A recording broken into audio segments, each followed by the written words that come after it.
Assalamualaikum warahmatullahi wabarakatuh. Perkenalkan, nama saya Herunisa dengan NIM 2025050303015 dari Prodi Manajemen Bisnis Syariah kelas A. Ini saya akan menjelaskan 8 pembahasan yang akan menjadi syarat ujian akhir dari mata kuliah akuntansi biaya. Materi tersebut terdiri dari yang pertama itu joint product and by product, yang kedua itu just in time, yang ketiga itu material costing, yang keempat labor controlling, yang kelima factory overhead controlling, yang keenam departementalisasi biaya overhead pabrik, yang ketujuh penerapan sistem biaya standar dan analisis varian, yang terakhir itu yang kedelapan analisis biaya pemasaran. Baik, materi yang pertama itu joint product and by product. Joint product atau produk gabungan yaitu beberapa produk yang dihasilkan dari suatu rangkaian atau seri proses produksi secara serempak atau dengan menggunakan bahan baku, tenaga kerja, dan overhead pabrik yang sama, yang tidak dilacak atau dibedakan pada setiap produk yang mempunyai nilai jual atau kualitas produk relatif sama.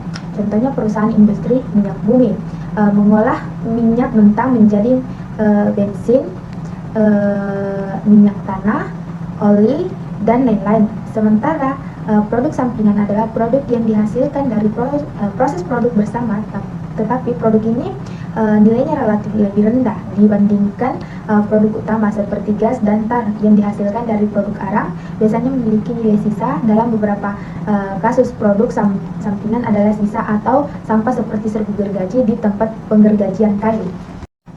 Perbedaan antara joint product and by product yaitu yang pertama, produk bersama mengacu pada dua atau lebih produk, persyaratan bahan bakunya umum, serta mereka melalui proses manufaktur yang sama, sehingga produksi tertentu setelah itu dijual atau diproses lebih lanjut.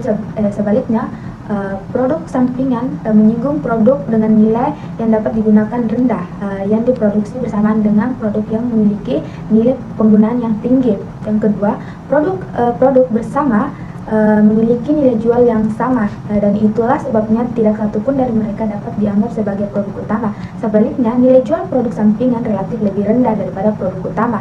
Yang ketiga, produksi produk bersama dilakukan dengan sengaja oleh manajemen organisasi masing-masing, sedangkan tidak ada niat untuk memproduksi produk sampingan sehingga diproduksi secara tidak sengaja. Materi yang kedua itu ada just in time.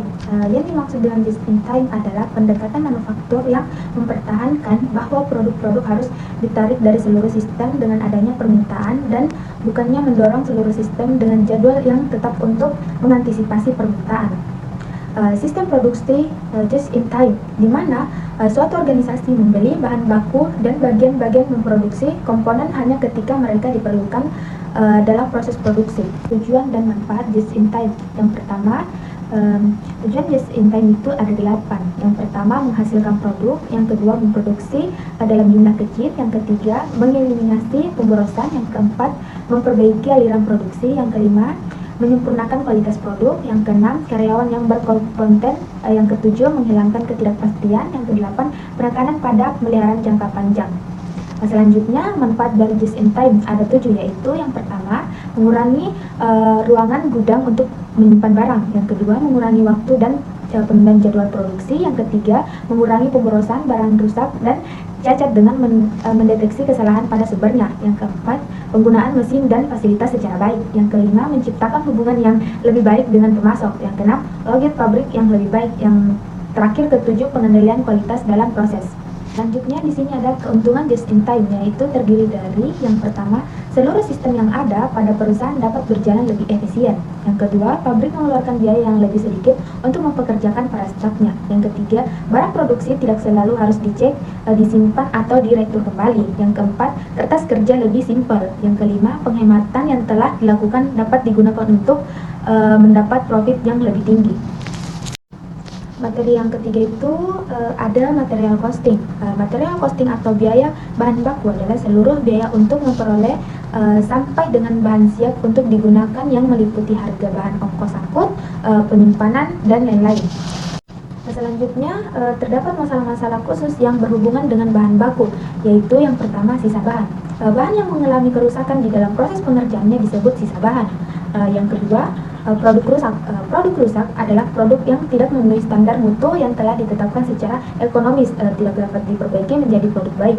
Yang ketiga, produk cacat. Produk cacat adalah produk yang tidak memenuhi standar mutu yang telah ditentukan, tetapi dengan mengeluarkan biaya pengerjaan kembali untuk memperbaikinya, produk tersebut secara ekonomis dapat disempurnakan lagi menjadi produk jadi. Di sini ada penentuan harga pokok bahan baku. Macam-macam metode penentuan pokok bahan baku yang dipakai dalam produksi. Yang pertama itu metode identifikasi khusus.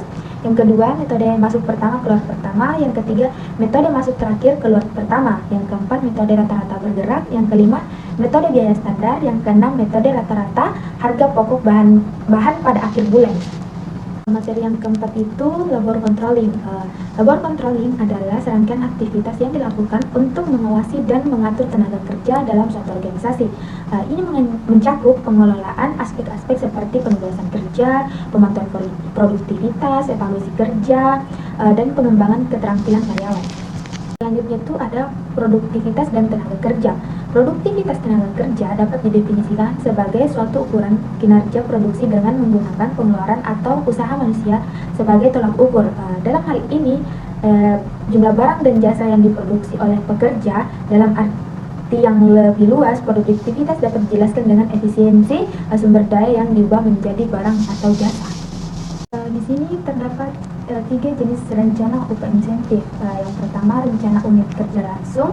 Rencana unit kerja langsung merupakan salah satu rencana pemberian insentif yang paling sederhana, yaitu membayar upah di atas tarif dasar untuk memproduksi di atas standar. Yang kedua, rencana bonus 100%. Rencana bonus 100% merupakan suatu variasi dari rencana unit kerja langsung. Rencana ini berbeda dalam hal di mana standar tidak dinyatakan dalam uang tetapi dalam waktu per unit output. Yang ketiga, rencana insentif organisasi.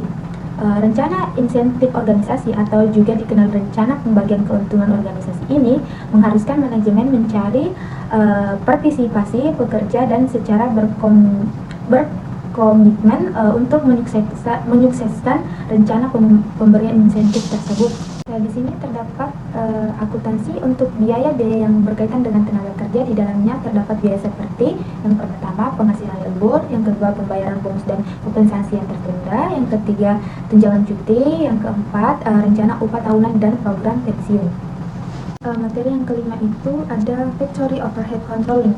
Biaya overhead pabrik dapat dikatakan sebagai biaya tidak langsung karena biaya ini tidak dapat dibebankan secara langsung ke suatu produk. Secara umum, biaya overhead pabrik didefinisikan sebagai biaya bahan tidak langsung, tenaga kerja tidak langsung, dan semua biaya pabrik lainnya yang tidak dapat dengan mudah diidentifikasi dengan atau dibebankan secara langsung kepada pesanan produk dan objek biaya tertentu. Selanjutnya itu ada klasifikasi factory overhead. Yang pertama, penggolongan biaya overhead pabrik menurut sifatnya biaya produksi yang termasuk dalam biaya overhead pabrik dikelompokkan ke dalam beberapa kelompok, yaitu yang pertama biaya bahan penolong, yang kedua biaya perbaikan dan pemeliharaan, yang ketiga biaya tenaga kerja tidak langsung, yang keempat biaya yang timbul sebagai akibat dari penilaian aset tetap, yang kelima biaya yang timbul sebagai akibat berlalunya waktu, yang keenam biaya overhead pabrik lainnya yang secara langsung memerlukan pengeluaran kas. Yang kedua itu penggolongan biaya overhead pabrik menurut perilakunya dalam hubungannya dengan perubahan volume produksi. Yang pertama biaya overhead pabrik tetap, yang kedua biaya overhead pabrik variabel, yang ketiga biaya overhead pabrik semi variabel. Di sini terdapat teknik pengendalian factory overhead. Yang pertama itu anggaran overhead. Anggaran overhead pabrik merupakan elemen penting dalam pengendalian biaya pada perusahaan manufaktur. Anggaran ini mencakup semua biaya yang dikeluarkan selain biaya bahan baku dan biaya tenaga kerja langsung, seperti biaya tenaga kerja tidak langsung, biaya bahan penolong, penyusutan dan amortisasi, biaya reparasi dan pemeliharaan aset tetap, biaya listrik dan air, serta biaya asuransi. Yang kedua itu analisis varian. Analisis varian ditunjukkan untuk menentukan selisih dari realisasi dan anggaran biaya produksi. Informasi dari hasil analisis varian sangat memudahkan perusahaan dalam pengambilan keputusan yang berkaitan dengan penetapan anggaran. Pengendalian dan efisiensi biaya, penetapan harga pokok serta dasar untuk menetapkan harga. Jadi yang keenam itu ada departementalisasi biaya overhead pabrik. Departementalisasi biaya overhead pabrik adalah pembagian pabrik ke dalam bagian-bagian yang disebut departemen atau pusat biaya, cost center yang dibebani dengan biaya overhead pabrik. Empat, dasar departementalisasi biaya overhead pabrik itu departementalisasi biaya overhead pabrik bermanfaat untuk mengendalikan biaya dan ketelitian penentuan harga pokok produk. Pengendalian biaya overhead pabrik dapat lebih mudah dilakukan dengan cara menghubungkan biaya dengan pusat terjadinya, sehingga dengan demikian akan memperjelas tanggung jawab setiap biaya yang terjadi dalam departemen tertentu. Di sini terdapat beberapa faktor yang mempengaruhi departementalisasi biaya overhead pabrik. Yang pertama, kesamaan operasi dan mesin. Yang kedua, lokasi operasi dan mesin juga mempengaruhi departementalisasi BOP. Yang ketiga, tanggung jawab atas produksi dan biaya. Yang keempat, tanggung jawab atas produksi dan biaya. Yang kelima, jumlah departemen. Yang keenam, sistem biaya yang digunakan. Yang ketujuh, tujuan departementalisasi. Selanjutnya, materi yang ketujuh ada penerapan sistem biaya standar dan analisis varian. Sistem biaya standar adalah metode pengendalian biaya di mana standar biaya ditetapkan untuk bahan baku, tenaga kerja, dan overhead berdasarkan analisis menyeluruh terhadap operasi perusahaan. Biaya standar adalah estimasi biaya yang seharusnya dikeluarkan dalam kondisi efisien.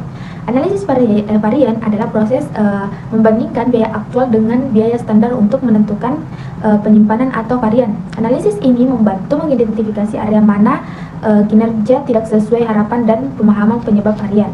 Di sini juga terdapat 4 manfaat sistem biaya standar dan analisis varian. Yang pertama, pengendalian biaya, membantu perusahaan mengidentifikasi dan mengendalikan biaya yang tidak efisien.